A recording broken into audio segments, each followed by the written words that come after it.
Donc, comme j'ai dit, salutations à tous ceux qui sont partout dans le monde, qui vont regarder cet enseignement, cette vidéo, ce live. Je sais que le titre même attire beaucoup de personnes.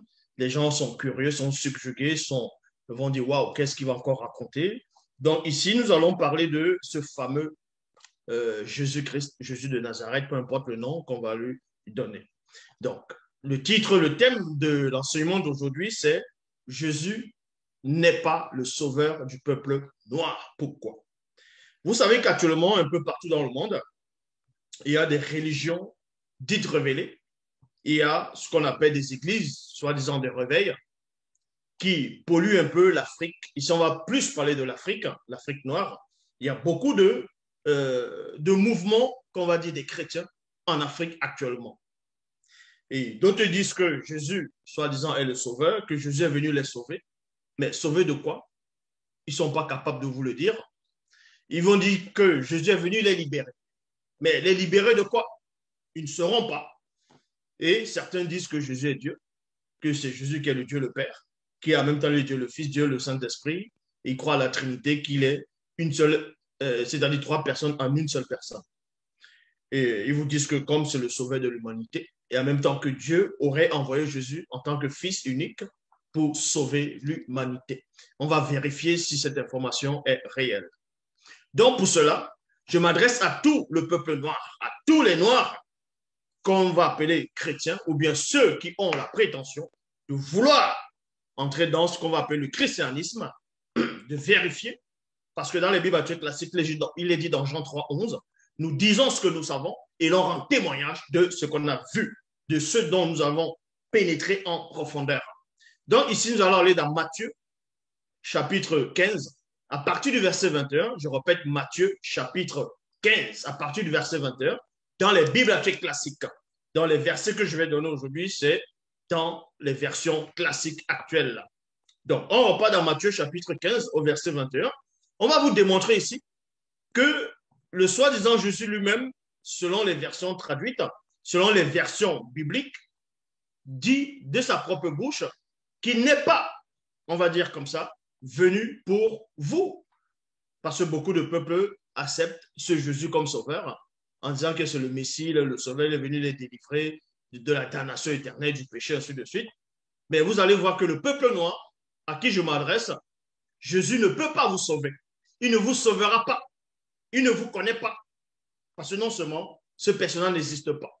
Bon, laissons même par rapport à la notion de l'existence ou de sa non-existence. On va parler de ça plus tard, si l'on le permet. Mais on va se centrer d'abord sur la notion du sauveur.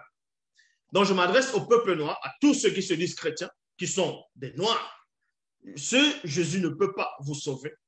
Tout simplement, admettons même qu'il ait même existé, ce Jésus n'a pas été envoyé pour les autres nations, excepté qu'en Israël, selon les Bibles actuelles classiques. Et on va donc vérifier cela. Dans Matthieu chapitre 15, à partir du verset 21, il est dit, Jésus partit de là et se retira dans le territoire de Tyr et de Sidon. Et à point. Une femme cananéenne, dans d'autres passages, c'est-à-dire dans d'autres livres, c'est plutôt marqué une femme syro-phénicienne. Donc, une femme cananéenne qui vivait dans cette région vint à lui et s'écria, Maître, virgule, fils de David, aie pitié de moi, ma fille est tourmentée par un esprit mauvais, elle va très mal. Dans d'autres versions, il est dit par un démon. Et ce démon la tourmente. Donc, on nous apprend ici, selon le récit biblique, qu'à un moment donné dans l'histoire, il y a un personnage nommé Jésus, Jésus-Christ, Jésus de Nazareth, que les chrétiens vont dire de lui qu'il est en même temps Emmanuel. Ben bon.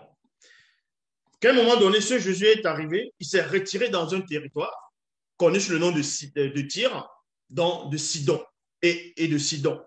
Et là-bas, il y a une femme non juive. Écoutez attentivement.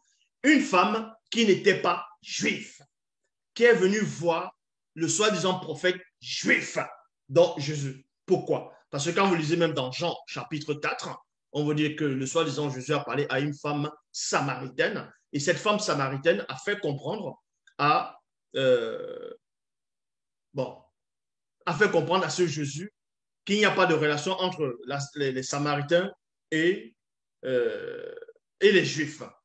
De même que ici, là, cette femme cananéenne, aussi vous allez comprendre qu'il n'y a pas de relation ici entre eux, en tout cas selon l'époque de ce soi-disant Jésus. Pourquoi? On vous dit ici qu'il y a une femme cananéenne qui est venue voir ce Jésus, supplier ce Jésus en disant que sa fille est tourmentée, est possédée par un puissant démon, par un démon puissant qui est en train de déstabiliser sa fille, qui est en train de lui faire c'est-à-dire du mal. Et pendant qu'elle criait, pendant qu'elle s'exclamait plutôt, et on vous dit ici, mais Jésus ne répondit pas un mot. Il y a point ici. On vous dit que cette femme est en train de supplier Jésus, dans celui dont vous dites qu'il est votre sauveur, et ce Jésus ne s'est pas, en gros, retourné. Il ne s'est pas adressé à cette femme. Il n'a même pas eu compassion de cette femme, premièrement. Et Jésus n'était pas seul, il était avec ses disciples. Et ça a surpris ses disciples, ça a étonné ses disciples. Et ses disciples prennent la parole, ils disent à ce Jésus, dont vous dites ici, ses disciples s'approchèrent pour lui adresser cette demande. 2 points. Renvoie-la, car elle crie, car elle ne cesse de crier en nous suivant. Donc, même les disciples, ça les dérangeait aussi. Cette femme, pendant qu'ils étaient en train de cheminer, cette femme était en train de crier, fils de David, aie pitié de moi, aie pitié de ma fille est tourmentée. Donc, elle élevait la voix. Vous savez, quand une femme, elle est émotive, quand une femme, elle est dans la douleur, elle crie, les douleurs, ça peut fondre un homme, c'est-à-dire toucher la conscience de l'homme, et l'homme va peut-être pleurer, ainsi de suite. Donc, les apôtres ici, ça les a aussi dérangés. Mais on vous apprend que ce Jésus, ça ne le dérangeait pas. Ça ne le troublait même pas, les cris de détresse de cette femme-là. Lui, ça ne lui faisait rien du tout. Il était en train de cheminer, et c'est les apôtres, vu qu'ils étaient les apôtres, étaient terriblement sensibles. Ils sont venus devant, près de Jésus, ils ont dit, mais renvoie cette femme, vu que elle est en train de crier, elle nous suit depuis, et c'est pas bon. Donc, et Jésus répond, il répondit ici, je n'ai été envoyé qu'aux brebis perdues du peuple d'Israël. Voilà ce que ce Jésus donne, répond à ses apôtres. Il dit, mais je ne me soucie même pas de cette femme. Pourquoi vous venez me parler de cette femme, de la renvoyer? Je n'ai même pas à lui parler. Je n'ai même pas à lui parler. Je ne suis pas venu pour eux, pour cette tribu-là. Je ne suis pas venu pour eux, je suis venu uniquement pour le peuple d'Israël. Je suis venu uniquement pour la patrie. Voilà ce que ce Jésus dit. Voilà ce qui est écrit dans les Bibles actuelles classiques. Donc, par les propos de ce Jésus, il vous apprend ici qu'il n'est pas venu pour les Européens, il n'est pas venu pour les Américains, il n'est pas venu pour les Africains, oui, il n'est pas venu pour les Noirs.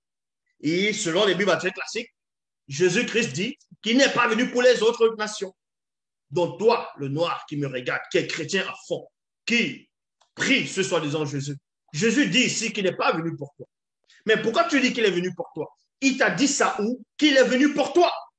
Vu que le même Jésus dit ici, il répondit, je n'ai été envoyé qu'aux brebis perdues du peuple d'Israël et non aux brebis perdues du peuple d'Afrique. Non, Jésus n'est pas venu pour vous. Jésus n'est pas votre sauveur. Il n'est pas le sauveur du peuple noir. Est-ce que vous comprenez? Il n'est pas le soi-disant Dieu dont Yahvé Adonai, Jéhovah Elohim l'Éternel, ce faux Dieu, n'a pas envoyé ce soi-disant Jésus pour l'homme noir, pour sauver l'homme noir de la servitude, de la mort spirituelle, de la négation.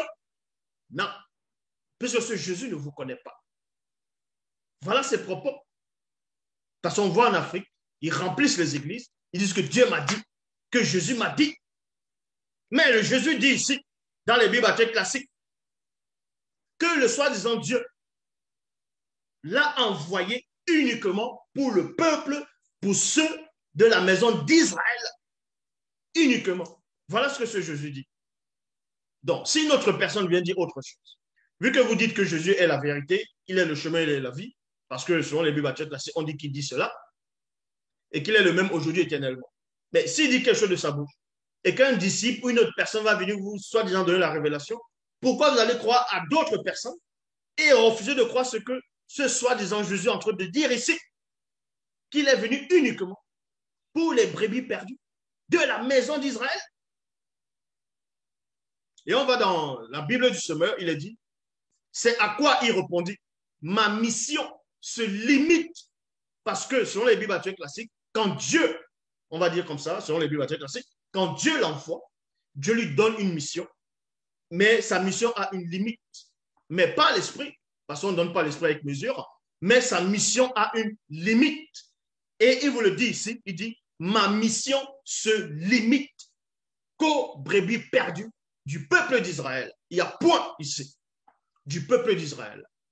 C'est pour ça qu'il y a maintenant, il y a des mouvements qui vont se lever, ils vont se dire d'eux qui sont des Hébreux israélites, d'autres des Kémites, ainsi de suite, bref, toutes sortes de formes de mouvements qui ne font que sortir un peu partout, mais qui ne serviront à rien. Qui ne servent à rien. Est-ce que vous comprenez? Qui ne servent à rien. Parce que l'ennemi qui est dans le monde est terriblement puissant. Il vous écrase journellement. Donc, on vous apprend ici au peuple noir que Jésus n'est pas venu pour vous. Le soi-disant Jésus dont vous priez, vous faites des nuits de prière, vous faites des jeûnes, vous priez, vous dites qu'il est votre sauveur, vous dansez, vous faites du jeûne, ainsi de suite. Ce Jésus dit qu'il ne vous connaît pas. Ce Jésus te dit à toi, à l'homme noir, que Dieu ne l'a pas envoyé pour toi.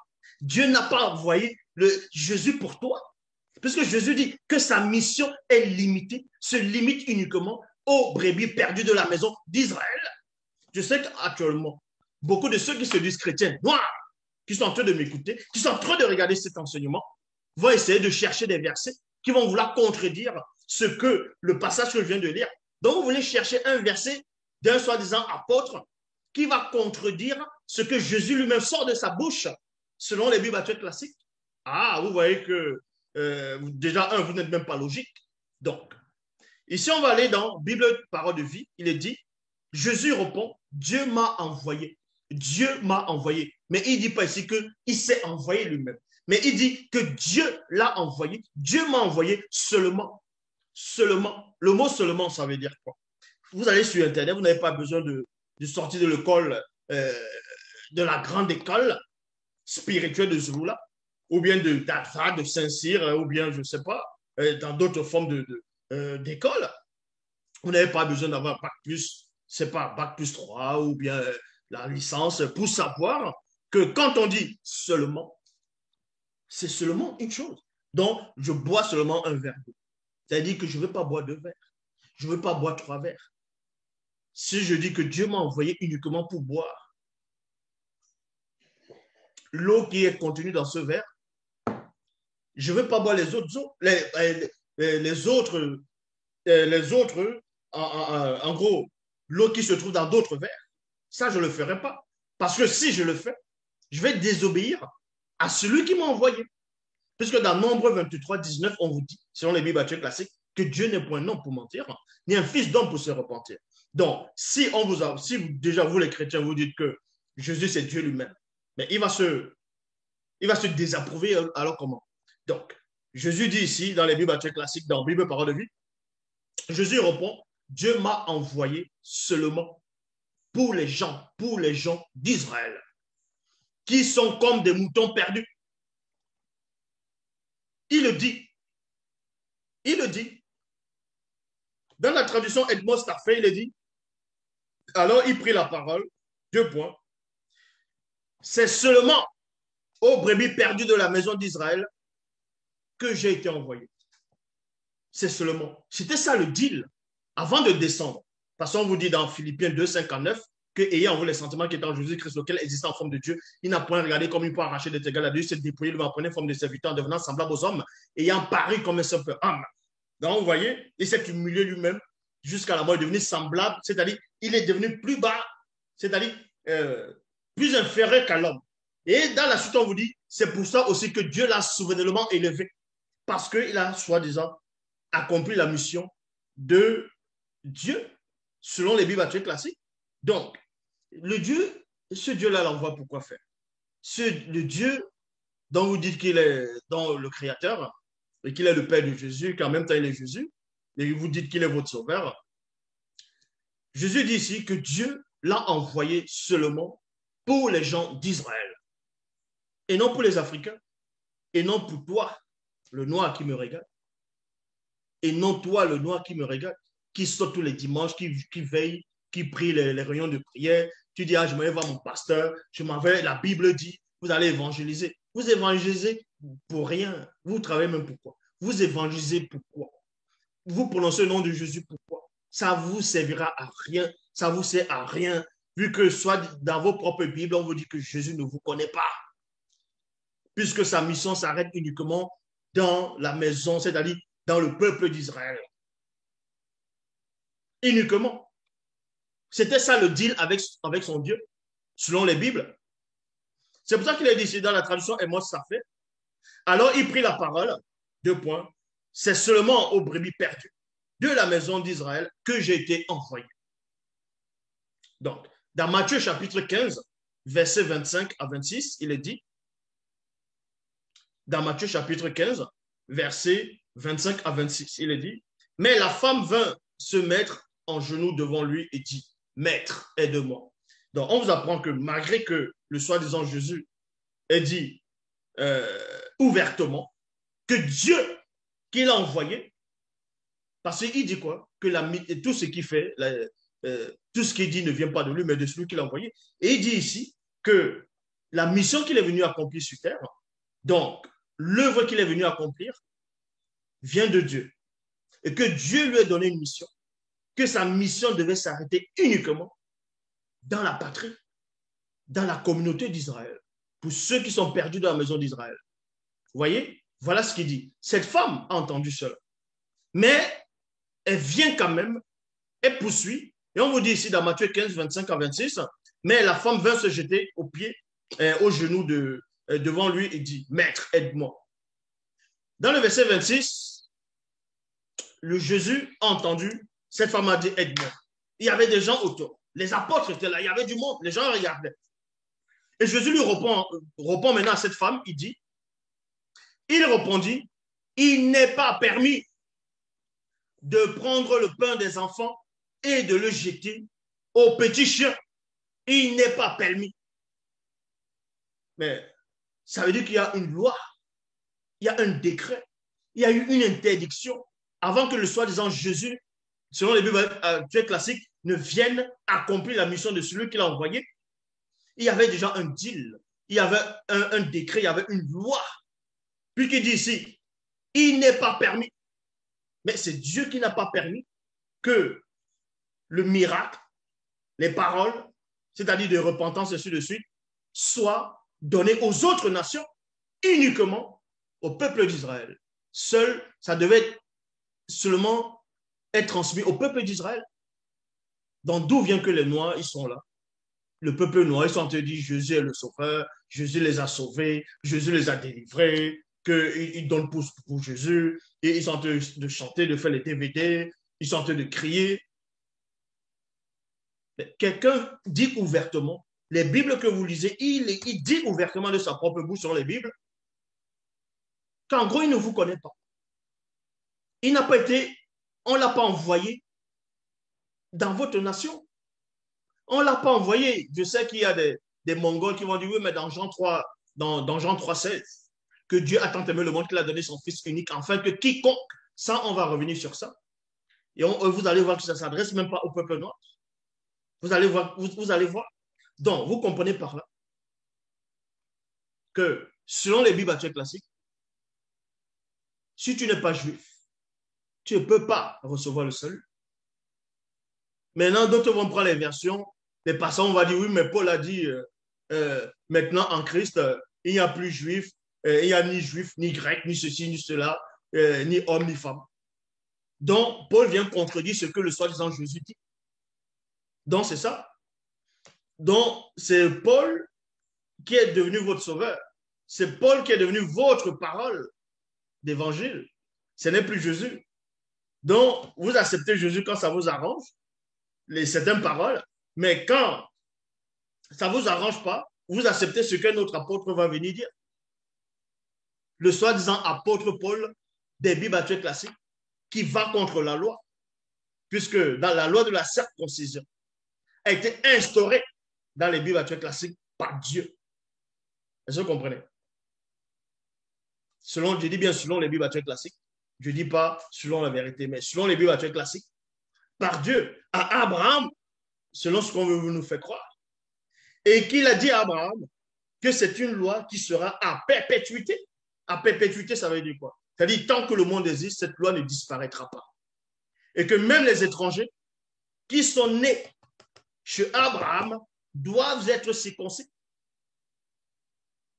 Et le même Dieu qui avait dit ça, un prophète vient des années plus tard, des siècles plus tard,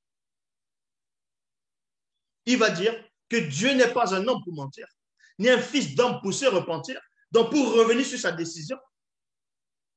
Et on vous apprend qu'il y a un soi-disant Paul de Tarse, qui vient dire non, la circoncision ne compte plus. Que si vous vous faites circoncis, Christ ne vous servira à rien. Donc Dieu a changé d'avis. Dieu a dit, bon, tiens, la circoncision ne compte plus. Maintenant, je vais envoyer mon fils. Il va abolir tout ça. Donc, vous voyez que ça ne tient pas. Il va appeler ça le Nouveau Testament. Un Nouveau Testament. Non. Si vous acceptez que Dieu est tout-puissant, il ne peut pas se contredire. Il ne revient pas sur sa décision. Donc, le soi-disant Jésus des Bibles actuelles classiques, il confirme de sa propre bouche. Puisque lui-même, il dit quoi? Selon les Bibles actuelles classiques, que mes paroles sont esprit et vie. Donc, si sa parole, soi-disant, est esprit et vie, et que sa parole est la vérité, pourquoi vous ne voulez pas accepter cette parole qui dit qu'il n'est pas venu pour vous, le peuple noir? Il n'est pas venu pour vous. Il est venu uniquement chez les brebis perdues de la maison d'Israël. Mais cette femme va néanmoins continuer en disant à ce Jésus, aide-moi. Mais Jésus lui répond, il n'est pas permis de prendre le pain des enfants et de le jeter aux petits chiens. Il y a point. Dans Matthieu chapitre 7,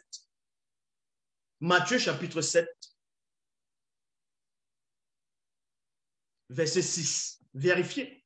Matthieu chapitre 7 au verset 6. Bible, parole de vie. Ne donnez pas aux chiens. Ne donnez pas aux chiens ce qui appartient, ce qui est à Dieu. Point. C'est Jésus qui le dit.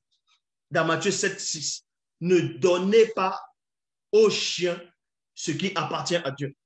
Donc, les paroles qu'il est venu apporter pour le peuple, on va dire selon les Bibles actuelles classiques, appartiennent à Dieu. Les miracles, les prodiges, ainsi de suite, appartiennent à Dieu. C'est pour ça qu'il a dit ici, il n'est pas permis de donner cela aux petits chiens, donc aux étrangers, aux non-juifs. Aux non-juifs, il n'est pas permis. Il a confirmé ça déjà avant. Ne donnez pas aux chiens ce qui appartient à Dieu. Non, c'est-à-dire ce qui est à Dieu. Il y a point ici, dans Matthieu 7, 6, dans Bible, parole de vie. Et on poursuit. Maintenant, les auteurs de Bible, les Européens et d'autres personnes, quand ils vont, les Grecs, ainsi de suite, quand ils vont vouloir recorriger déjà ce faux truc, ils vont encore rajouter du mensonge en disant que non, il y a une grâce. La grâce a été accordée à la femme. Quelle grâce a été accordée à la femme? Nous allons voir ici le grand mensonge de la Bible ici. Dans Matthieu 15, 27. Il est dit, la femme lui dit, 2 points, Seigneur, tu as raison, point. La femme dit à ce Jésus que tu as raison. Je sais que tu as raison. Que le don qu'on t'a donné, le pain, c'est-à-dire tu es le pain qui est descendu, selon les Bibles actuelles classiques, ne doit pas être donné aux étrangers, aux païens, mais est réservé uniquement pour le peuple. Parce qu'elle, c'est une femme. En tant que femme, c'est une mère, elle a un enfant. Et son sein, c'est-à-dire le lait qui est dans son sein, doit être uniquement utilisé pour son enfant et non pour des enfants étrangers. C'est pour ça qu'elle dit, tu as raison. Maintenant, il y a point. Et ensuite, elle poursuit et dit, pourtant, virgule, Les petits chiens mangent les miettes qui tombent de la table de leur maître. Il y a point. Les chrétiens et les soi-disant faux pasteurs qui vont regarder, ils vont dire, ah ah, il vient de lire le verset qui, c'est-à-dire qui va le condamner. Comment il va expliquer ce verset maintenant? Mais c'est facile à expliquer. C'est facile à expliquer. Déjà, vous devez comprendre une chose. Quand cette femme dit à ce soi-disant Jésus, que pourtant les petits chiens mangent les miettes qui tombent de la table de leur maître. Et après, maintenant, on vous dit que Jésus aurait répondu à cette femme qu'en gros, elle a une grande foi. Et maintenant, c'est à cause de sa foi que sa fille, elle est guérie. Donc, en gros, Jésus lui a donné le pain. Il lui a donné ce dont Dieu l'avait interdit de donner. On vous apprend que, soi-disant, Jésus a désobéi à celui qu'il a envoyé. Puisque c'est une interdiction. Maintenant, on va dire qu'il a accordé la grâce. Ça, c'est faux. Pourquoi? Ce verset est faux. On va vous expliquer. Parce que la femme, ce que la femme dit, c'est quoi? Elle dit que les petits chiens vont néanmoins manger les miettes qui tombent de la table de leurs maîtres. Et là, vous allez comprendre que dans le peuple d'Israël, selon les Bibles classiques, les chiens n'entraient pas dans des maisons. Donc, quand le peuple d'Israël mange, le chien n'est pas à côté. Donc, même si les miettes tombent, le chien ne va pas manger ça. Le chien ne va pas manger cela. Maintenant, certains vont réfléchir terre à terre, vont dire, oui, mais les miettes, on peut nettoyer, on peut enlever les miettes, on jette dans la poubelle. Ah, donc on te guérit et puis tu enlèves une partie du miracle qui t'a servi à te guérir, jeter dans la poubelle et puis les autres vont utiliser ça. Non, ici on est dans la logique. On est dans la logique. Donc ce que cette femme l'a dit, les gens vont trouver que, ah oui, elle est intelligente, que le Saint-Esprit l'a inspirée. Mais vous allez voir que tout ça c'est faux. Elle dit, pourtant les petits chiens mangent les miettes qui tombent de la table de leur maître. C'est-à-dire que les maîtres qui sont censés être les Hébreux et les Israélites, dans le peuple juif, quand ils sont en train de manger, ils vont manger, ça c'est une image. Les miettes vont tomber et le chien va manger. Non, le chien ne reste pas à côté. On va vous le montrer, que ça ne tient pas. Parce que quand vous lisez dans Exode, chapitre 22, au verset 31, il est dit, vous devez aussi être des hommes saints devant moi. 2 points. Vous ne mangerez point, non, vous ne mangerez donc point de la chair d'un animal déchiré dans vos champs. Dans vos champs. Donc, ça veut dire quoi? Si on retrouve un animal qui est mort, déchiré, on retrouve cet animal dans le champ, on ne doit pas prendre cet animal-là, aller à la maison avec, préparer ça et manger ça. C'est pour ça qu'on dit ici, vous ne mangerez donc point la chair d'un animal déchiré dans les champs, virgule. Vous l'abandonnerez aux chiens. Vous l'abandonnerez aux chiens. Ça veut dire quoi ici? Que cet animal mort, on va le laisser, cet animal dans les champs là-bas. Et non dans la maison, puisque c'est pas, l'animal n'est pas mort dans la maison. L'animal, elle est morte, l'animal est mort plutôt dans un champ. Et on doit laisser ça, on va abandonner ça, la carcasse, ça va pourrir. Et ça, c'est les chiens qui vont manger ça. Ça, c'est pas un miracle. Ça, c'est pas la vérité, c'est pas un don. Vous voyez? Ça, ça correspond à un mensonge. La carcasse qui a été déchirée, ça correspond à l'anti-vérité. Et les chiens doivent manger cette anti-vérité. C'est une doctrine, en fait, que le peuple d'Israël ne doit pas manger, c'est-à-dire un animal déchiré qu'on retrouve dans le champ. Cet animal déchiré va représenter une fausse doctrine, va représenter le péché. Et le peuple d'Israël, selon les Bibles classiques, les hommes doivent être saints. Ils ne doivent pas manger ce qui est impur. Et ce qui est impur doit rester qu'à ceux de dehors, ou d'autres nations, parce que le chien ici est considéré aux autres nations, est considéré à l'abomination, est considéré à ceux qui sont dans le péché. Vous l'abandonnerez. Donc, Bible a noté de Schaffner, il dit, vous me serez des hommes saints. Vous ne mangerez point la chair qui se trouvera dans les champs, virgule, les animaux déchirés. vous jeterez cela aux chiens.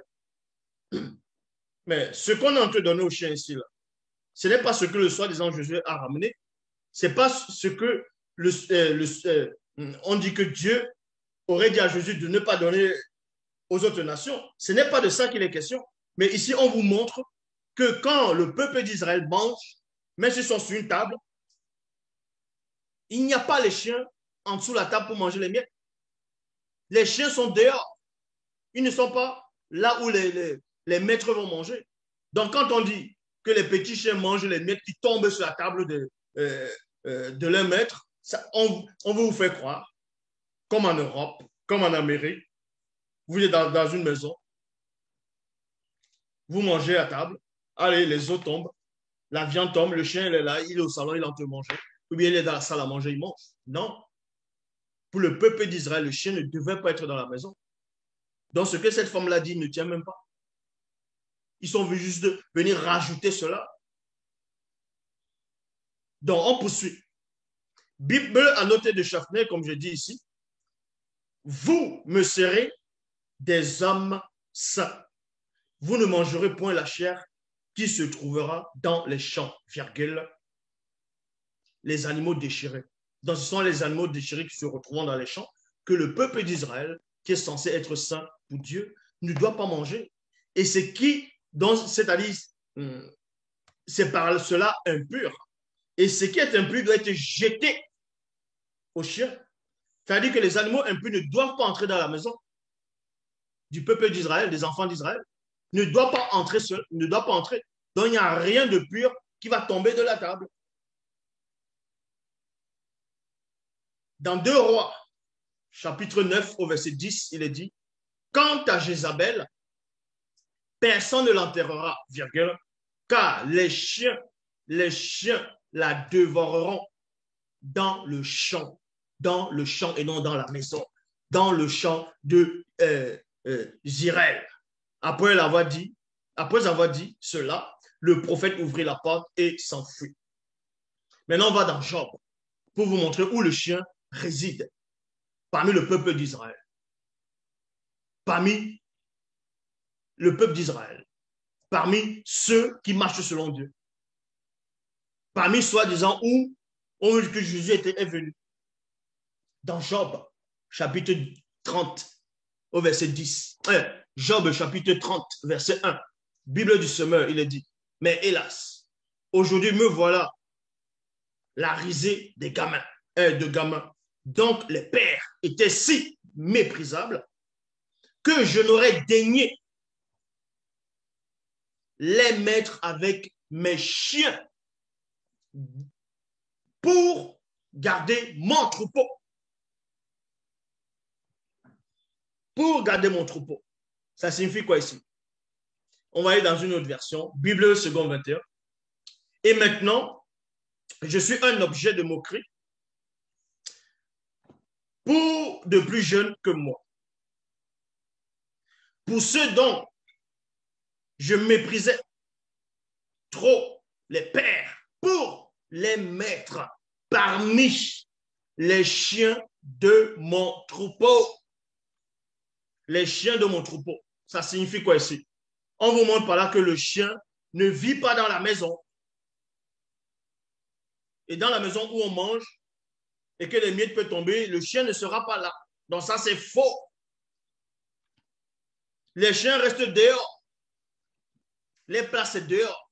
Donc il n'y a pas où le maître va manger sur une table et puis ça tombe. Maintenant, il y a des attardés mentaux qui vont dire, oui, mais il peut manger à la cour. À la cour et puis le chien tombe et puis la nourriture tombe. Oui, mais sauf que le chien ne doit pas être en présence. C'était comme ça. Parce que c'est quelque chose qui est impur. C'est quelque chose qui est considéré comme impur. Donc, quand ils mangent le peuple d'Israël, selon les Bibles classiques, ils sont censés être saints. Ils vont manger ce qui est pur, ce qui est censé être saint. Et on ne doit pas donner ce qui est consacré, puisque le peuple d'Israël doit manger ce qui est consacré, ce qui est purifié. Et on ne doit pas donner cela aux chiens. Et c'est là que vous comprenez que la place du chien ici, c'est pour garder les troupeaux dehors, dans les champs, dans certaines bergeries. Les chiens, ils sont là-bas. D'où est-ce que le maître va aller manger et puis le chien, et puis ça tombe de la table? Vous voyez que ça ne tient pas. Apocalypse chapitre 22, verset 5. Dehors sont les chiens. Dehors sont les chiens. Traduction, le maître de Sarcy. Qu'on laisse dehors les chiens, virgule. Qu'on laisse dehors les chiens. Donc, quand la femme ici va dire à ce soi-disant Jésus, c'est là que vous voyez même que ce Jésus-là est faux. Parce que si ce Jésus existait réellement, s'il était ce que vous pensez qu'il est, il n'allait jamais guérir cette femme, l'enfant de cette femme. Puisqu'il ne va jamais donner quelque chose qui est sain aux chiens. Puisque c'est la loi. Maintenant, vous allez me sortir, oui, on a dit à Pierre ce que Dieu a déclaré pur et pur. Mais ce n'est pas les mêmes choses. Vous ne comprenez rien. Donc, si ce soi-disant Jésus, Dieu l'aurait réellement envoyé, il n'allait jamais guérir cette fille, la fille de cette dame. Parce qu'il est censé apporter les choses saintes uniquement pour le peuple d'Israël. Et c'est que la loi interdit de donner ça à d'autres peuples. Parce qu'il doit obéir à celui qui est plus grand que lui. Donc, s'il désobéit en chemin, il ne peut pas être votre sauveur. Déjà, vous voyez qu'il était envoyé uniquement pour le peuple d'Israël, pour les brebis perdues de la maison d'Israël.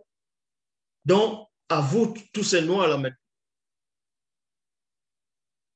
qui venaient un peu partout de plusieurs pays d'Afrique, vous dites que Jésus est votre sauveur. Il vous a sauvé en quoi? Il vous a sauvé de quoi? Il vous a sauvé de quoi? Il vous a sauvé de quoi? Mais qui sort de sa bouche, qui n'est pas venu pour vous. Mais pourquoi vous insistez? Quelqu'un dit qu'il n'est pas venu pour vous, il ne vous connaît pas, vous êtes impur. Mais vous insistez. Mais vous insistez même pourquoi? Quelqu'un dit que son père l'a envoyé pour sa propre race. Et vous voulez qu'il vous donne ce qui appartient à sa race? Alors que son père, qui est le grand raciste, lui dit de ne pas donner aux autres. Mais il vient, il va dire, bon, il a tellement plus de compassion que son père. Il dit, tiens, je te donne les miettes. Allez, vas-y, ta fille est guérie. Ah. Donc, voilà comment vous comprenez la Bible. Maintenant, ils vont prendre en Jean 3,16, où il est dit, Dieu t'a tant aimé le monde qu'il a donné son Fils unique, afin que quiconque, donc quand on dit quiconque, ça dit les Juifs, les Grecs, les païens, tout, bref, tout, quoi, ne périsse point, mais qui est la vie éternelle. On va encore vous montrer ce que ce Jésus dit. Lui-même, il va encore sortir de sa propre bouche, selon les Bibles actuelles classiques, que non seulement on l'a envoyé uniquement pour les brebis perdues de la maison d'Israël, et de deux, on ne l'a pas envoyé pour mourir. On ne l'a pas envoyé sur la terre pour mourir sur soi-disant croix pour le salut de l'humanité. Ça, c'est faux. Et il le sort de sa bouche. On va vous le montrer. Et ensuite, après, on va vous montrer que ce Jésus même n'existe pas. Donc, dans Matthieu, chapitre 21, versets 33 à 37, il est dit, écoutez une autre histoire. Un propriétaire plante une plante, c'est-à-dire une vigne. Il y a quoi? Un propriétaire plante une vigne. Donc, si vous voulez comprendre, le propriétaire ici va représenter Dieu. Voilà. Le propriétaire ici va représenter Dieu. Il l'entoure d'un mur. Ça veut dire le mur ici va représenter quoi? La séparation du peuple d'Israël avec les autres nations. Ça, c'est ça. Est-ce que vous comprenez? Ça, c'est la parabole décortiquée. Donc, je répète, dans Matthieu 21, verset 33 à 37. Écoutez encore une histoire. Un propriétaire plante une vigne. La vigne, on va dire, ça fait partie du peuple d'Israël. C'est la nation d'Israël. Et le propriétaire, c'est Dieu. Il entoure d'un mur. Le mur, c'est la protection pour que la vigne ne se mélange pas avec les autres herbes impures, ainsi de suite. Dans les autres nations, y compris toi qui me regardes. L'entour d'un mur. Il creuse un trou pour le pressoir à raisin.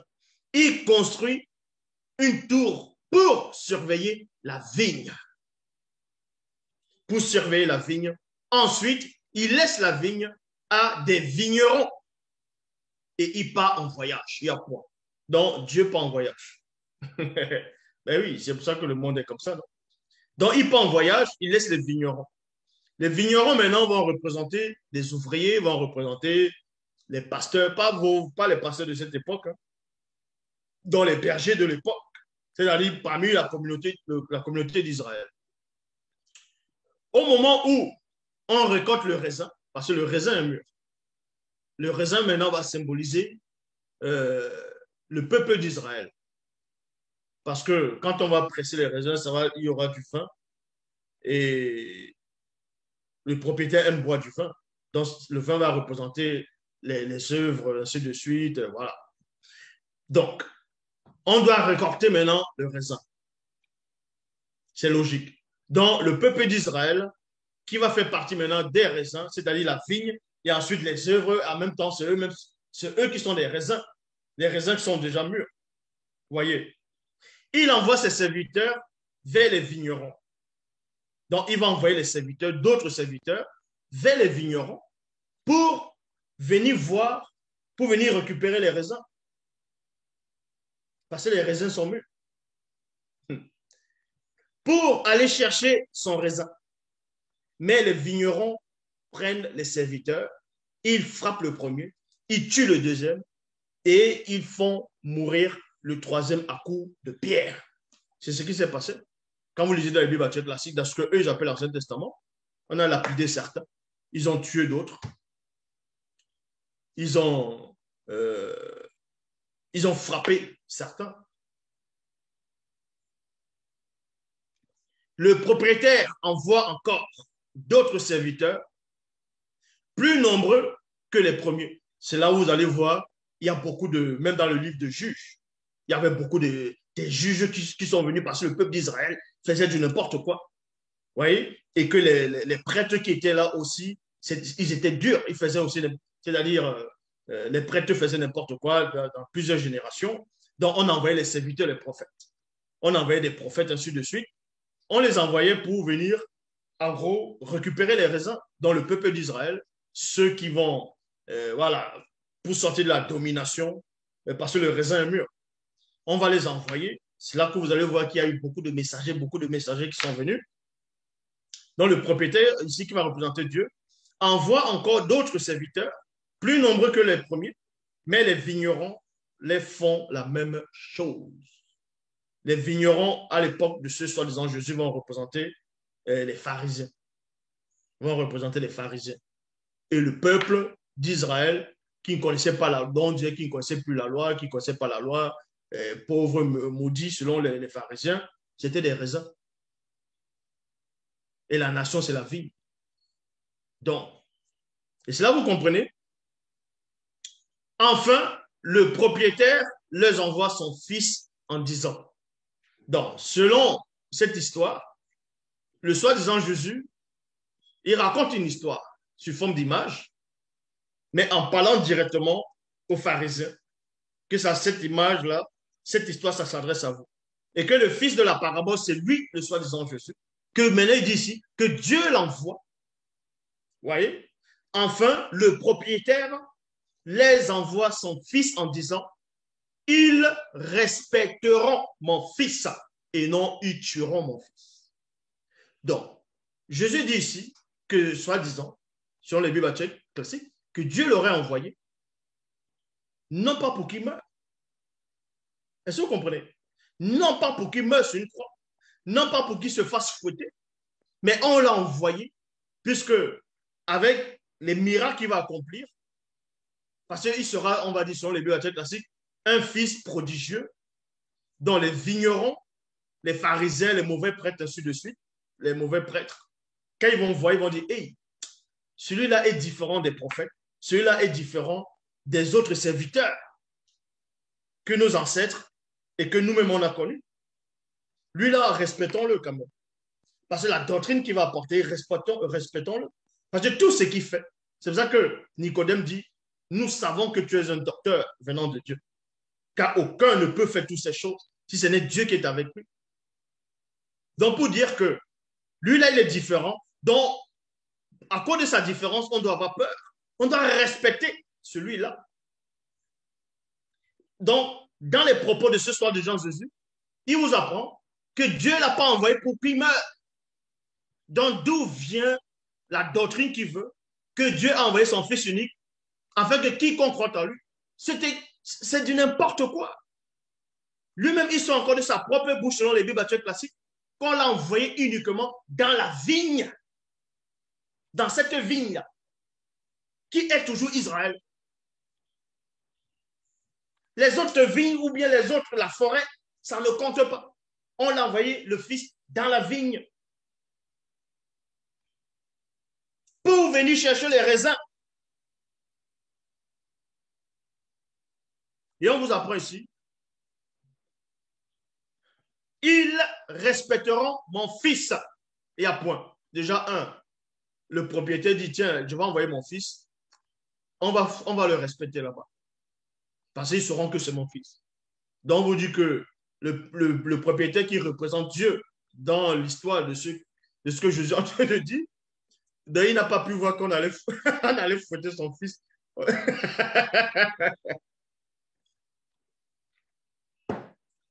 Donc, il ne pouvait pas voir qu'on n'allait pas respecter le fils qu'il a envoyé. Donc, vous voyez qu'ils sont là, ils viennent écrire des romans, ils écrivent des sensations, remplis de sensations pour venir tromper l'humanité. Donc, c'est là où vous voyez que dans Matthieu 21, verset 37, contredit Jean 3, 11. Ah non, Jean 3, 16. D'où vient qu'on dit Dieu a tant aimé le monde qu'il a donné son Fils unique afin que quiconque croit en lui. Il a donné comment? Comme victime d'expiation. Il a donné comme victime. C'est faux. C'est faux. Le soi-disant Jésus dans les Bibles classiques dit qu'on l'a envoyé uniquement pour les brebis prédits de la maison d'Israël. Non pas pour qu'il vienne mourir pour les brebis prédits de la maison d'Israël. Même si on va dire qu'Ésaïe, quelques prophètes ont prophétisé sur sa mort, qu'il faut que le Fils meure et que dans 3 jours, et ils sont enterrés, 3 jours après, il va ressusciter.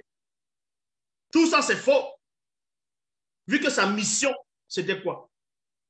Il vient pour la vigne qui représente Israël, il récupère les raisins, il va donner à son père. C'est tout, c'était ça sa mission. Et pendant sa descente dans la vigne, il n'était pas question qu'il se sacrifie, il n'était pas question qu'il donne sa vie. C'était pas ça le deal. Donc d'où vient que on dit que Jésus est venu sauver l'humanité. Mais quelle humanité? Il est venu prendre les raisins d'une vigne. Il n'est pas venu dans la forêt. Il n'est pas venu dans la brousse. Donc on va dire l'humanité. Et vous osez dire que celui-là est contre Dieu, celui-là est contre Jésus. Mais vous pouvez mesurer la connaissance que j'ai.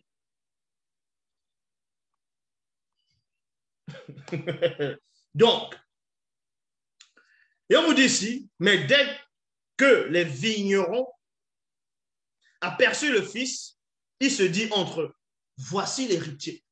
Dans d'autres versets, il dit, voici celui qui sera l'héritier. Donc, voici l'héritier. Tenez, tuons-le et nous récupérerons son héritage. Point. Verset 39, il prit le Fils, ils le font sortir de la vigne et ils le tuent. Ils l'ont fait sortir de la vigne. Le faire sortir de la vigne, il va symboliser quoi? C'est-à-dire qu'on va le faire sortir de la vigne, donc hors du peuple, on l'amène devant Pilate. Et maintenant, on va dire que c'est les Romains qui l'ont crucifié. Donc, on le fait sortir hors de la vigne. Quand comme ils ont tellement bien écrit, travaillé les, les leçons pour tromper les gens. Dans Matthieu, chapitre 21, verset 45, il est dit, les chefs des prêtres et les pharisiens écoutaient ces paraboles. Ils comprirent que Jésus parlait d'eux. Donc, vous voyez, dans sous forme d'image, il a expliqué clairement sa mission, selon les Bibles classiques,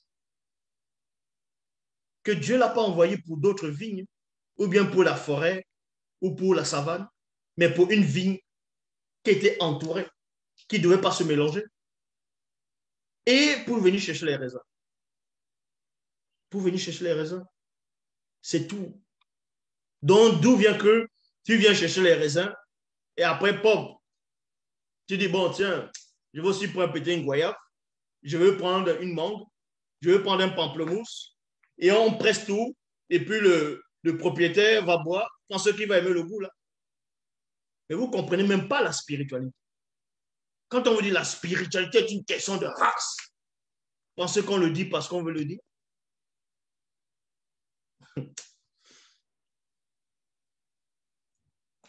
Donc voilà. Voici cet enseignement qui s'adresse à tous ces noirs. Le soi-disant Jésus ne vous connaît pas. Il n'a pas été envoyé pour vous. Pourquoi on a traduit les Bibles en français? Pourquoi les Bibles ont été traduites en latin, en latin, ainsi de suite, en grec, en d'autres langues? Pourquoi? Pourquoi elles ont été traduites ainsi?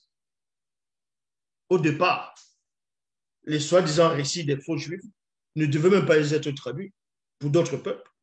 Mais ils ont compris que s'ils restaient uniquement entre eux, les religions allaient disparaître. Donc il fallait que, il dit, bon, on va faire l'effort, on va quand même traduire pour que d'autres nations aussi acceptent. Mais on va quand même mettre des barrières.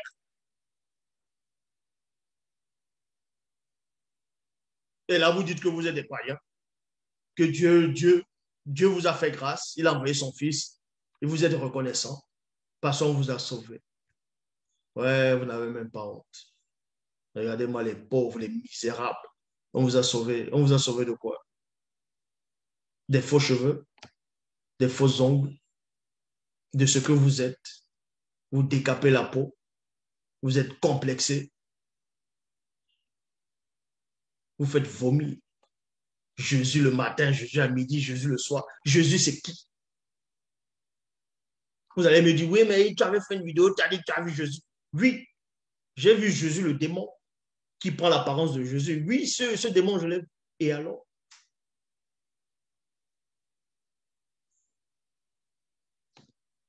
Donc, maintenant, on va vous montrer que ce personnage de Jésus même n'existe pas. Déjà, un, pour commencer. Donc, si ce personnage aurait existé, vous serez mal barré déjà, vous les Noirs, vu qu'il ne serait même pas venu pour vous. Il ne serait pas venu pour vous. Il allait penser qu'il va mourir. Il va désobéir à soi-disant son père pour vous faire plaisir. Son père l'a envoyé uniquement sur les Bibles classiques pour sa race. Et maintenant, on va utiliser les gens comme les Paul, on va utiliser les gens comme les Pierre. Non, on va voir Ananias, c'est un païen. Comme ça, Dieu a fait grâce. Le Saint-Esprit a permis. Voilà comment ils vont tordre encore pour prendre encore d'autres nations au fur et à mesure parce qu'ils voient que les business doivent s'étendre. Donc, maintenant, où est-ce qu'on voit que Jésus n'existe même pas? Ça, je vais le démontrer tout simplement dans les Bibles. Dans Matthieu chapitre 2, verset 14 à 15. Ça, j'ai déjà fait ça plusieurs fois, mais c'est pour réfléchir encore d'autres. Dans Matthieu chapitre 2, verset 14 à 15, on vous dit ici que Joseph se leva donc et partit dans la nuit. Amenant l'enfant qui? L'enfant Jésus, et sa mère pour se réfugier en Égypte. Point. Il y resta jusqu'à la mort d'Hérode. Ainsi s'accomplit ce que le Seigneur avait dit par le prophète. J'ai appelé mon fils à sortir d'Égypte.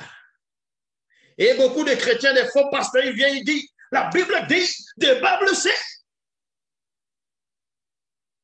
Et les gens disent, wow, il a la révélation, il parle avec onction, que mon pasteur parle avec l'onction. Quelle onction? Il vient regarder des hérésies, il récite les hérésies, les démons l'inspirent, et il va prêcher des excréments. On va dire que Jésus. Jésus, c'est qui? Voilà. On vous dit que Jésus était petit et que le roi Hérode devait le tuer, devait tuer tous les enfants qui sont nés, les petits enfants. Parce que, bon, il y avait une histoire comme ça. Ils ont juste reproduit l'histoire de Moïse. Ils ont reproduit l'histoire de Moïse.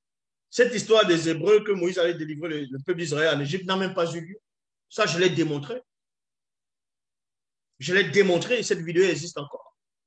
Donc, ici, on vous dit que Jésus était petit et que divinement averti, Joseph a pris le petit enfant, qui est son père adoptif, avec Marie, pour aller fuir en Égypte.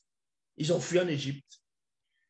Or, dans Ésaïe, chapitre 31, verset 1, Bible de Jérusalem, il est dit, « Malheur à ceux qui descendent en Égypte pour y chercher du secours. » Mais Joseph est parti avec le petit enfant et Marie chercher du secours en Égypte. Et il a oublié, ou bien les dieux ont oublié qu'il avait inspiré un prophète en disant « Malheur à ceux qui descendent en Égypte pour y chercher du secours. » D'autres vont dire « Oui, mais ceux-là, on parlait à ceux qui vont désobéir. Ouais. Laissez. Osez. » Donc, on va voir où la prophétie a eu lieu. Puisqu'on vous dit que dans Matthieu 2, 14 à 15, que le soi-disant Jésus, on l'a mené en Égypte pour que Hérode ne puisse pas le toucher. Et bien plus tard, la prophétie doit s'accomplir qu'il y avait un prophète, dans ce qu'on va appeler l'Ancienne Alliance, l'Ancien Testament, avait prophétisé sur cette scène, que le petit enfant qu'on a mené à l'Égypte, maintenant on doit le faire sortir d'Égypte. On va donc voir ce prophète-là, où ce prophète a prophétisé de cette scène-là. Et on va voir que ce prophète, en prophétisant par rapport à cette scène-là, ce prophète-là ne s'adressait même pas à ce Jésus. À ce Jésus. Ça s'appelle le christocentrisme. Vous voyez? Tous les prophéties majeures, tout ce qui est très intéressant, on va mettre Jésus là-dedans. Pour dire ça s'adresse à lui. On va dire un enfant nous est né, un fils nous est donné, la domination reposera sur son épaule, on l'appellera admirable, conseiller, Dieu puissant, Père éternel, prince de la paix. Ils vont dire c'est Jésus. On va parler d'Emmanuel, ils vont dire c'est Jésus. J'ai démontré qu'Emmanuel n'a rien à voir avec Jésus. Je l'ai démontré.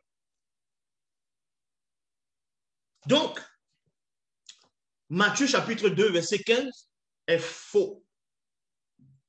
C'est une usurpation de ce qui est faux. Je lance le défi, ici, là, en direct. Je lance le défi à quiconque dans le monde, quel que soit ton niveau intellectuel. Toi qui penses que tu as le Saint-Esprit ou que Dieu t'inspire, je te lance le défi. Ici, de me montrer où est-ce que la prophétie s'est réalisée. Quel prophète avait annoncé cela? Dans Matthieu 2,15. Passons, on va aller dans Osée 11. 1. Il est dit, Bible en français courant, quand Israël était jeune, je me suis mis à l'aimer, dit le Seigneur, et je l'ai appelé lui. Lui, c'est qui? Mon fils a sorti d'Égypte. Le prophète Osée est en train de prophétiser pour le peuple d'Israël, soi-disant, que Moïse a retiré d'Égypte sur la servitude. Il n'est pas question de Jésus ici. Montrez-moi, je lance le défi à quiconque, me démontrer que Osée 11, 1 à 2, parlait de Jésus, de Matthieu 2,15. Ça, c'est le christocentrisme. C'est du mensonge, l'usurpation d'identité. Voilà. Des excréments, des hérésies. Osée chapitre 11, verset 2. Bible de la liturgie. Quand je l'ai appelé qui? Ce fils-là qui était en Égypte. Quand je l'ai appelé, virgule, il, c'est-à-dire le fils-là, s'est éloigné pour sacrifier au Baal et offrir des offrandes aux idoles. Donc, si Osée 1 à 2 parle ici de Matthieu 2, 15, montrez-moi alors dans quelle version de Bible où Jésus, il s'est éloigné, il allait adorer Baal. Il allait offrir des sacrifices qui n'avaient rien à voir avec Dieu. Montre-moi. Vu que dans Osée 1, Osée 11, 1, ce jeune garçon quand Israël était jeune, je me suis mis à l'aimer, dit le Seigneur, et je l'ai. Vous n'avez pas besoin d'avoir des grands diplômes pour lire ce petit truc. Que ce soit en hébreu, que ce soit en langue hébraïque, que ce soit en grec, c'est la même chose. C'est écrit pareil. Vous n'allez pas me dire que c'est une traduction. C'est faux. C'est écrit pareil. Je lance le défi. Ceux qui lisent l'hébreu ou ceux qui lisent le grec, qu'ils aillent lire cette Bible en hébraïque, en hébreu, et ils disent que ce n'est pas le contraire. Je le sais. Donc, on dit ici, quand Israël était jeune, je me suis mis à l'aimer, dit le Seigneur. Je l'ai appelé, virgule, lui, mon fils, virgule, a sorti d'Égypte. Donc, ils ont juste pris ce passage, ils ont écrit Matthieu 2, 15, pour tromper les gens, pour donner une existence à ce Jésus, sur des prophéties qui s'adressent à d'autres personnes. Donc, on voit comment ils inventent un personnage. Après, on vient en Afrique, on vous fouette, on fouette vos ancêtres, on les dit, et ce n'est pas qu'en Afrique, hein. Ils sont allés en Chine, ces missionnaires, ils ont donné l'opium aux Chinois, la drogue, on les a endoctrinés, ils sont allés aux Antilles, un peu partout, un peu partout, même dans les villages, dans des régions, dans les îles, ils venaient pour flatter, et en même temps, il y a des soldats, ils fouettent les gens, on achète, comme ça qu'ils acceptent le christianisme. Vous ne connaissez pas l'histoire de l'acquisition papale? Vous pensez que ça s'est passé comment? Vous pensez qu'en Afrique, il y a les églises, là-bas, là, comment? Vous pensez que les Noirs les ont ouvert les mains comme ça? Ah tiens, il y a un Jésus qui arrive? Non. On a massacré vos ancêtres. On les a fouettés pour installer ces religions là-bas. Vous venez des pauvres arrivistes, vous venez d'arriver, vous trouvez les églises déjà établies, les cathédrales, les églises catholiques, ainsi de suite. Vous grandissez dans ça. Après, un jour, vous dites, ah non, je quitte ce catholicisme, je deviens pentecôtiste, je deviens évangélique. Que maintenant, c'est les catholiques qui sont forts. C'est vous les évangéliques, mais vous êtes la même chose. Vous pensez que vous dépassez les catholiques? La nourriture que les catholiques ont portée, c'est de ça dont vous vous nourrissez. Le Jésus des catholiques, c'est le même Jésus que vous priez dans vos fausses églises. Qu'est-ce que vous connaissez que le pape là-bas là, ne connaît pas, que les évêques ne connaissent pas? Vous pensez que vous c'est soi-disant chrétien ou bien c'est soi-disant faux pasteur, les bishops, vous dites les bishops, parce que vous aimez dire ça en anglais. Vous dites bishop, parce que le mot bishop, ça doit bien sonner. Mais dites évêque directement en français. Pourquoi le mot évêque, c'est pas bon? Vous êtes obligé de dire bishop. Donc, vous comprenez par là que Matthieu 2,15 est faux. Matthieu 2,15 est faux. A été pris dans Osée 1, non, dans Osée 11, 1 à 2. Et Osée 11, 1 à 2 aussi est faux, vu que le peuple d'Israël n'a pas subi l'esclavage en Égypte. Ça, je l'ai démontré. Même si c'est écrit dans le mot fausse Bible, je l'ai démontré. Et jusqu'à présent, personne ne m'a prouvé le contraire. Donc, je poursuis. Dans Luc, chapitre 24, au verset 28, Bible de la liturgie, il est dit, c'est un moment où on vous dit que Jésus a ressuscité, après, il a rencontré deux disciples sur le chemin d'Emmaüs. Et les disciples allaient rencontrer d'autres apôtres. Ils avaient rendez-vous dans un endroit, quelque part dans une maison, où ils ont l'habitude de se réunir, souvent. Et en cours de route, il y a un personnage qui vient. Les disciples n'ont pas reconnu ce personnage. On veut dire que ce personnage, c'était Jésus. Donc, il se met à cheminer avec eux en route. Et ce Jésus dit, mais vous avez l'heure abattue, qu'est-ce qui se passe? On lui dit, mais est-ce que tu es le seul à séjourner ici qui ne sache pas ce qui s'est passé? On lui dit quoi? Il dit, mais ce Jésus de Nazareth, ainsi de suite. En gros, il pensait que c'est lui qui allait délivrer Israël. Et ce personnage est en train de lui dire maintenant, mais vous êtes lent à comprendre, en gros. Les Écritures ne disent-elles pas que voici, il fallait que. Bon. Donc, dans Luc 24, verset 28, Bible de la liturgie, il est dit, quand ils s'approchèrent du village où il se rendait, virgule, Jésus fit semblant d'aller plus loin. Vous tapez la définition. Le mot faire semblant, c'est quoi? C'est le mentir. C'est adopter une attitude de vouloir mentir. C'est exactement comme quelqu'un a un sans-papier.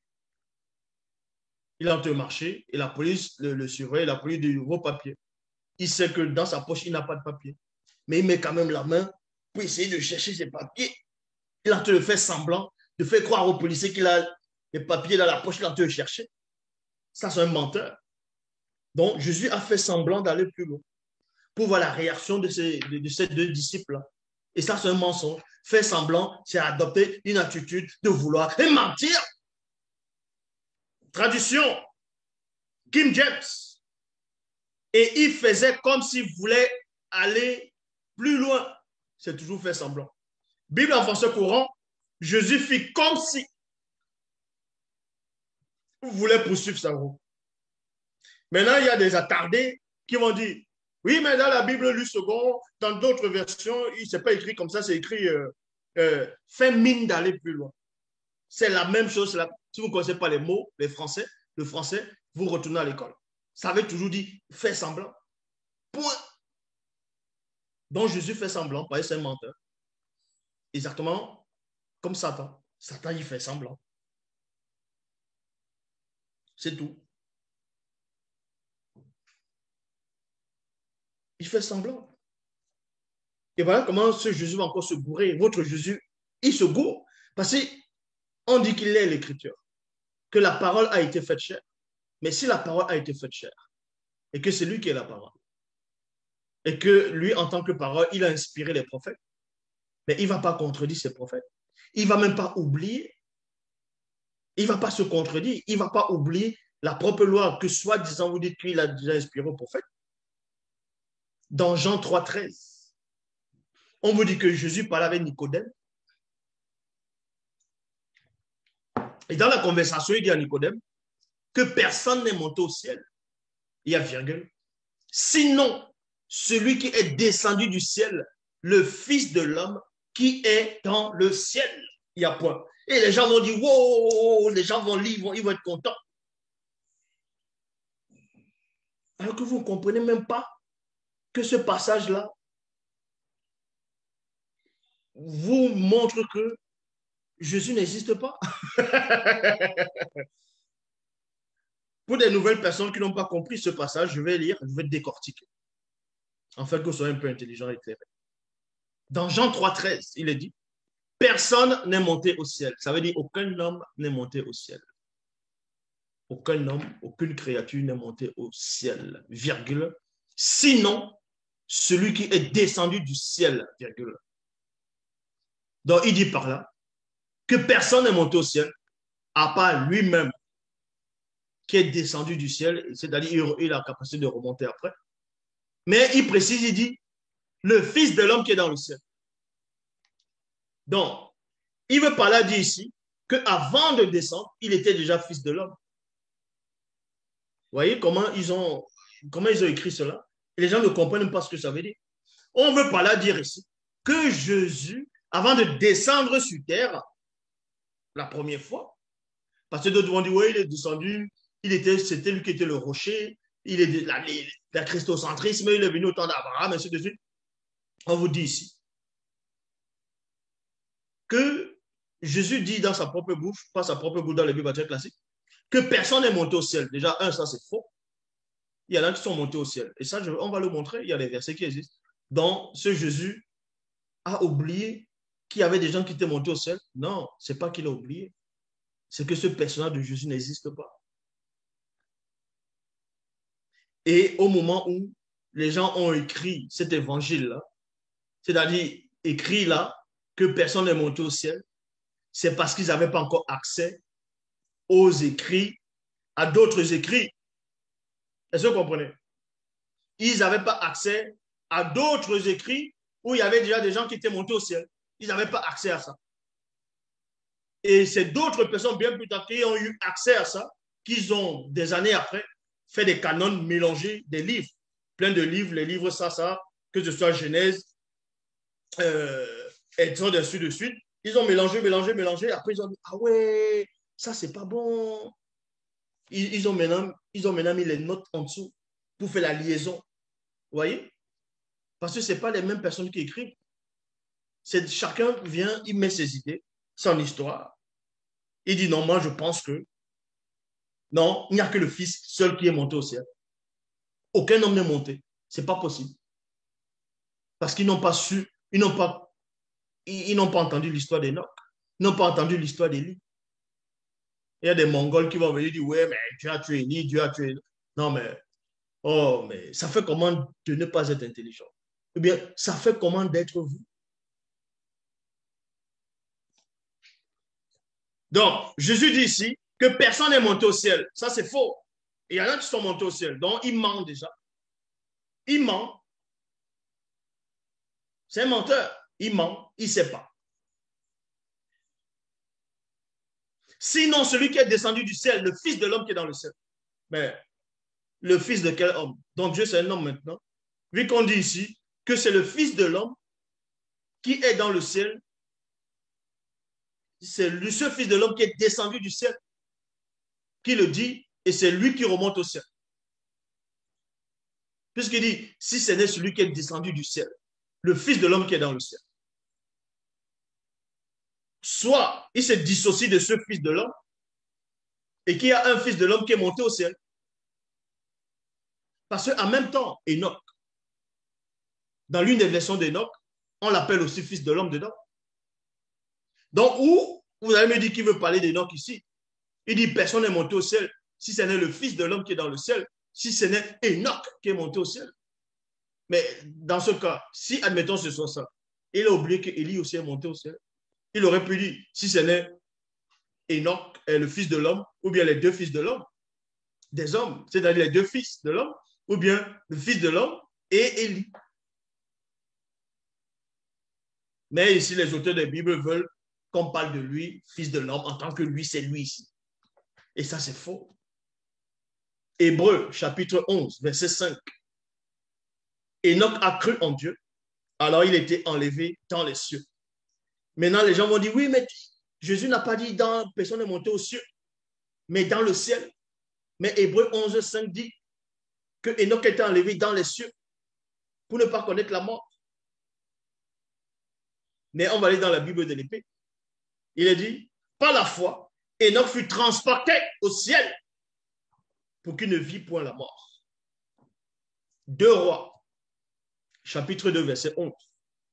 Ils cheminèrent et s'entretenant ainsi, lorsque tout à coup, un char de feu avec des chevaux de feu les sépara l'un de l'autre. Donc, c'est-à-dire Élie et Bé. Bon, Élie, c'est Bé. Élie et Élisée. Dans un tourbillon, virgule, Élie monta au ciel. Élie monta au ciel. Donc, 2 Rois, chapitre 2, verset 11, contredit Jean 3, 13. Jean 3, 13. Élie est monté au ciel selon les Bibles baptistes classiques. Enoch est monté au ciel selon les Bibles baptistes classiques. Et on vous dit que Jésus vient dire que personne n'est monté au ciel. Hein? Vous voyez? Ça, c'est un mensonge. Et dans Hébreux chapitre 10, verset 5, certains auteurs, d'autres personnes ont dit non, c'est Paul qui a écrit l'Hébreu, d'autres disent oh, ils ne connaissent pas l'auteur des Hébreux. Toujours est-il que dans Hébreux 10, verset 5, il est dit, en parlant de ce soi-disant Jésus, que c'est pourquoi, virgule, au moment où le Christ va entrer dans le monde, virgule, il dit à Dieu, 2 points. Donc, au moment où il doit se débrouiller, il se retourne, il dit à Dieu, et il dit à Dieu, il a dit comment? Par la bouche. Il a parlé avec des phrases. Et Dieu écoutait avec les oreilles. Oui, mon fils, dis-moi. Ah oui, c'est bon, oui. Waouh. Mais bon, c'est pourquoi au moment où le Christ va entrer dans le monde, il dit à Dieu, deux points, tu n'as pas voulu de sacrifice, ni d'offrande, virgule, mais tu m'as formé un corps. Déjà, vous voyez que ça ne tient même pas. Vous voyez, ça ne tient même pas. Vous voyez, c'est même pas logique, là, ce qu'ils viennent d'écrire, là. Oh, oh, mince. Vous insultez mon intelligence?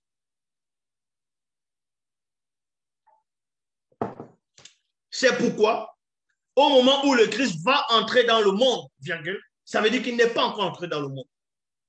Il est encore en tant qu'esprit. Et il n'a pas encore de corps physique. Comment ça, il n'a pas encore de corps physique? Il dit à Dieu, tu n'as voulu ni de sacrifice ni offrande, mais tu m'as formé un corps. Le corps n'est même pas encore formé. Il dit que Dieu l'a déjà formé un corps.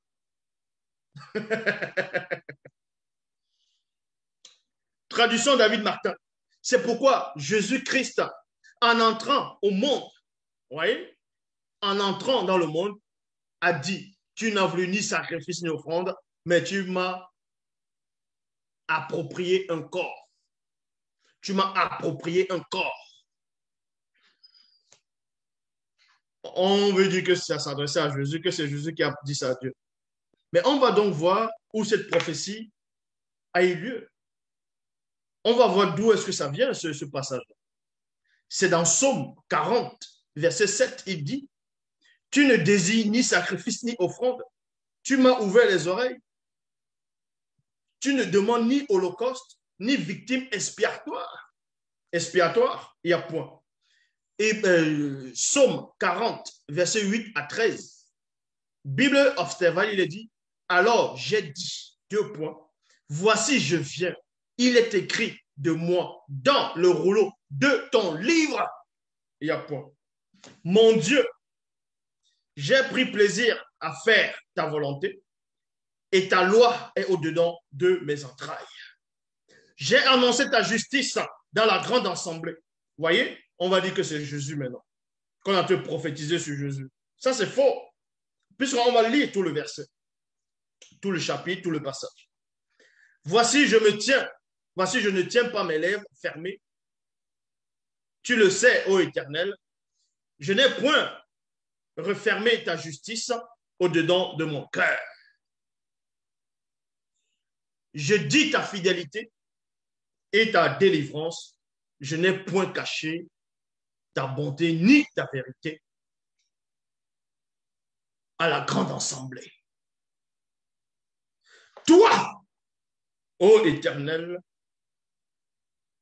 ne me ferme pas tes compassions, que ta bonté et ta vérité me gardent continuellement.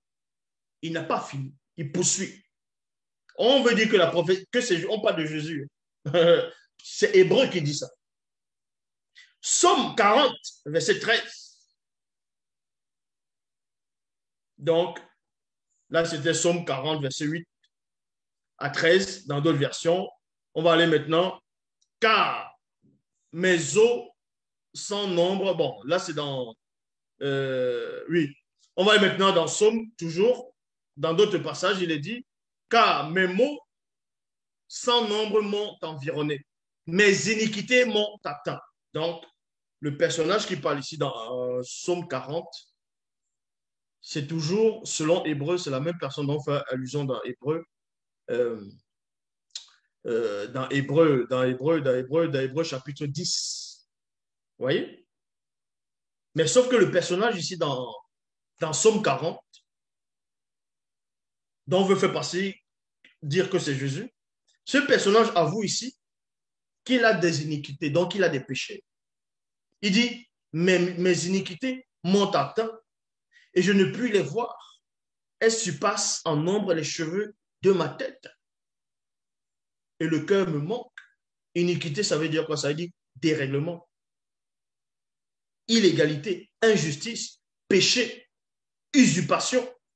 Psaume 39, verset 13, dans la Bible de la liturgie. Vous voyez? Tandis que dans d'autres versions, c'est dans le chapitre 40. Or, ici, dans la Bible de la liturgie, c'est chapitre 39, c'est toujours la même chose. Il est dit ici, les malheurs m'ont assailli, l'un nombreux m'échappe, mes péchés m'ont accablé. Donc, vous voyez, c'est le même personnage. Il ne faut pas prendre un verset, couper ce qui vous arrange en disant que ça, c'est Jésus. Et la personne en train de pousser, ah là, ça c'est Jésus. Il faut lire tout. Somme 40, verset 13. Bible, parole de vie. Oui, des malheurs pleuvent de tous côtés. Je ne peux pas les compter. Mes fautes retombent sur moi. Elles m'empêchent de voir clair. Elles sont plus nombreuses que les cheveux de ma tête et je suis complètement découragé. Je suis complètement découragé. Donc, acceptons donc que ce personnage parlait de Christ, de Jésus-Christ, si vous voulez. On vous dit ici, je suis complètement découragé. Et pourtant, dans Ésaïe, chapitre 42, verset 4, traduction Louis II, il est dit, il ne se découragera point. Vu qu'on vous dit que dans Ésaïe 42, le serviteur là, que c'est Jésus. Mais on dit ici, il ne se découragera point, il ne se relâchera point, jusqu'à qu'il ait établi la justice sur la terre et que les îles espèrent en sa loi.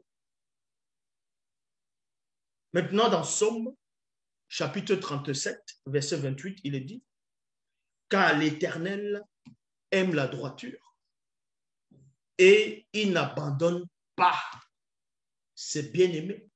On veut dire que l'Éternel aime la droiture, qui n'abandonne pas ses bien-aimés. Or, on va voir le contraire maintenant, pour montrer que Jésus n'est pas le bien-aimé de Dieu. Jésus n'est pas le bien-aimé de l'Éternel parce qu'il n'existe même pas. Mais néanmoins, on va aller dans Matthieu chapitre 27, au verset 46. Bible de la liturgie, je l'ai dit ici, vers la 9e heure, Jésus s'écria d'une voix forte, Eli, Eli, lama sabachthani. Lama sabachthani. Ce qui veut dire, mon Dieu, pourquoi m'as-tu abandonné? Vous voyez? Jésus dit à Dieu, pourquoi tu m'as abandonné? Alors que dans Psaume 37, verset 28, en fonction des versions, il est dit que l'Éternel aime la droiture et n'abandonne pas ses bien-aimés. Mais l'Éternel a abandonné, soi-disant, son bien-aimé sur la croix. Parce qu'on va dire, il a porté les péchés, il est trop sale, donc Dieu ne peut pas regarder le péché en face. Dieu ne regarde pas le péché en face. Parce qu'il est trop pur. Donc, vous voyez que tous ces sont des balivernes. Donc, peuple noir, l'instrument de ta délivrance est là, c'est Bible. La seule version authentique. Bible. On te décrit la vraie histoire de l'humanité, de la création tout entière. On te parle de la fin, du début, la fin et l'oméga, le début et la fin, le commencement, du pourquoi des choses, comment tout a été créé avec précision. Le vrai nom des vrais disciples, des vrais apôtres, ils étaient tous des noirs. Tous les prophètes qui ont été envoyés sont des noirs, les patriarches, ainsi de suite. Ceux qu'on va appeler depuis Adam, les Noé, les Abraham, c'était des noirs. Est-ce que vous comprenez? Toute l'histoire est contenue dans la Bible. Et le vrai Christ, c'est Dieu qui s'appelle. Ce n'est pas Jésus-Christ. Jésus-Christ n'existe pas. C'est un démon qui est derrière. Le vrai Christ, c'est Dieu qui s'appelle. Vous voyez? En même temps, Dieu qui s'appelle. Koudumanemoula. Donc voilà, Bible, la seule version authentique. Le savoir de l'humanité. La connaissance est là. La seule version authentique. Pas de faute, pas d'erreur, pas de contradiction. Est-ce que vous comprenez? Voici l'instrument. Voici l'instrument. Voici l'instrument. Donc, je suis la seule personne dans l'histoire de l'humanité. Montrez-moi un seul noir qui a écrit une Bible. Pas les Bibles où on dit Jésus, il reprend les mêmes choses, il dit Jésus, il modifie les petits trucs. Non, il n'y en a pas, ça n'existe pas. Je suis le seul.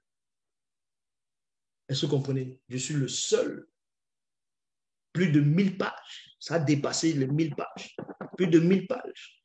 Je suis le seul dans l'histoire de l'humanité, le seul. Ouais, c'est la seule version. L'Oba se glorifie toujours. Donc, je m'adresse à tous ceux qui sont dans d'autres soi-disant religions, spiritualités bizarres. Sortez de là et venez à la source qui est devant vous. Vous avez des preuves. Jésus n'existe pas. Ce que vous ressentez, ce sont des sensations. Le démon qui est Jésus, je le connais. Je connais ce démon-là. Croyez-moi, je connais ce démon. Et je sais ce que ça produit en vous. Je sais ce que ça produit en vous. Donc, l'Oba se glorifie toujours. Aujourd'hui, on est vendredi. Il y a des questions-réponses. Vous allez vous connecter où il y a des questions-réponses et vous allez poser des questions. Donc, voilà.